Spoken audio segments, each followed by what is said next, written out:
Bonjour tout le monde et bienvenue sur la chaîne de One Piece Seiken. Une fois n'est pas coutume, petit aparté en guise d'introduction. On va aujourd'hui parler d'un sujet dense, d'une faction sur laquelle il y a beaucoup à dire et pour cause, il s'agit des Décimas, à savoir la faction endémique à notre forum. Leurs apparitions sont assez innombrables et leur révélation s'est faite sur la version 1 du forum. C'est principalement sur ça que je souhaite insister un peu. Le premier event, celui de leur introduction, n'a jamais été terminé et leur créateur a disparu avant de donner à nos prédécesseurs du staff la liste de ce qu'il avait prévu pour cette faction un peu hors norme. Du coup, j'en profite pour faire des bisous à Zora qui, pour le coup, est celui qui a insisté pour récupérer les Décimas au passage à la V2. Et pour une fois qu'il a fait quelque chose de bien, autant le lui dire. Plus sérieusement, le début de la vidéo va se baser sur des approximations, du coup, puisque le staff du début de la V2 avait tranché sur une issue au dit event, puisqu'il n'était pas terminé. Et de manière générale, cette vidéo sera non exhaustive dans sa globalité, puisqu'il est probable qu'on ait oublié de parler d'un événement ou d'un autre.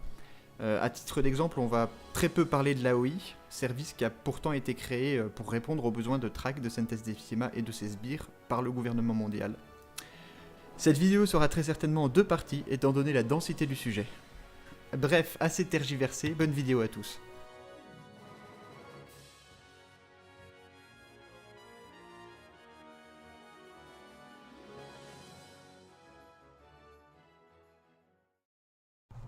La première apparition publique de Sentes Decima eut lieu à Silver Circus. Il combattit aux côtés de quelques-uns de ses chevaliers, ses subordonnés favoris, face à diverses pointures qui se trouvaient sur place à ce moment-là. Son objectif était d'entamer son putsch mondial sur cette île, en sapant l'autorité locale pour y établir l'un de ses avant-postes. Malheureusement pour lui, cette première apparition vira au sordide échec lorsque Zaka Azran et Kana Akaide notamment, deux de ses proches amis, furent vaincus et tués par Raphaël et Mitsu. Contre toute attente, le monarque parvint toutefois à s'enfuir et le gouvernement mondial, pour répondre à cette disparition soudaine, décida de s'en prendre à son île natale, Ohara. Un Buster Call y fut envoyé de toute urgence, mais au moment où les navires dévastèrent l'île, Sentes ne s'y trouvait pas. Au final, s'ensuivit une période longue de plus d'une année durant laquelle le monarque disparut des radars de la marine. Les 5 étoiles, précautionneuses, promulguèrent néanmoins le décret Décima en réponse à cette menace latente et à la vague de piraterie mondiale que Goldie Roger avait générée au moment de son décès.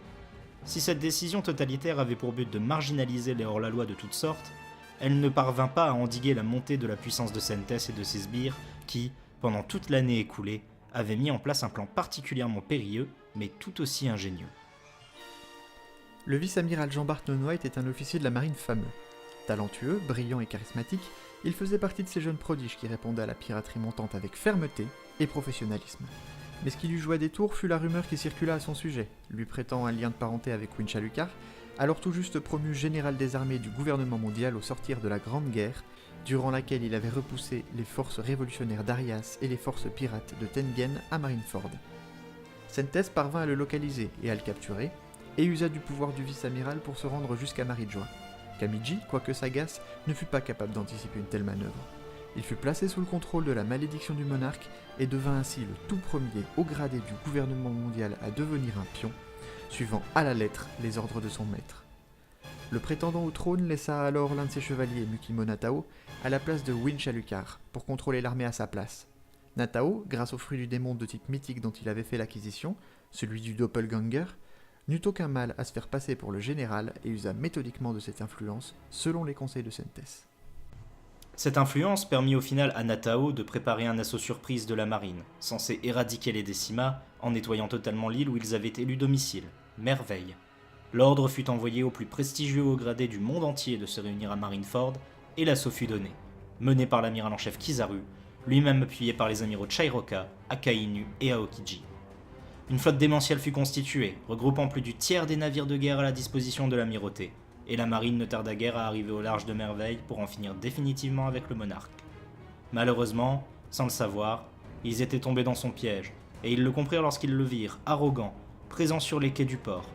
Ses ordres ne tardèrent pas à fendre les cieux, privant l'ensemble des soldats présents de leur libre arbitre, se constituant ainsi en un seul coup une armée colossale et constituée d'éléments d'élite. Mais même lui ne pouvait pas tout prévoir, et la dernière recrue des 3 amiraux, celle qui avait pris la place laissée vacante par Kizaru, ne tarda guère à le lui faire comprendre. Chairoka parvint en effet à s'extraire du joug de Sentes en usant de sa propre malédiction. Elle parvint à mettre la main sur 2 autres gradés qui étaient restés avec elle jusqu'à sa libération, Camille Elkens et Tuloy Nagate, et elle parvint par la suite à s'enfuir avec l'aide de ses 2 jeunes combattants pour finalement trouver refuge à Marineford, où John Pacific, se trouvant en faction, dirigeait la marine en attente du retour de ses supérieurs. Asialida ne perdit pas de temps et s'octroya sans plus tarder le rôle d'amiral en chef, immédiatement appuyé par les 5 étoiles. Elle invita John Pacific et Camille Elkens à prendre les rôles transitoires d'amiraux, en réponse à cette situation de crise exceptionnelle, et prévint Marijua de ses soupçons concernant le général Kamiji. La garde de Marijua prouva la culpabilité de Muki Monatao, et ce dernier fut envoyé à Impel Down sans plus tarder. Mais comme un malheur n'arrive jamais seul, Makui Kokuo déserta à cet instant précis, voyant la faiblesse de cette nouvelle marine une opportunité pour prendre son indépendance. Sentes Decima demeura dans l'ombre, cette fois-ci, surveillant cet événement avec grand intérêt. Voilà, c'était la première partie de la vidéo sur les Decima. Si vous avez des questions, vous savez où nous trouver. La deuxième partie viendra compléter le tableau et elle arrivera très certainement la semaine prochaine. A très bientôt sur les mers d'OPS.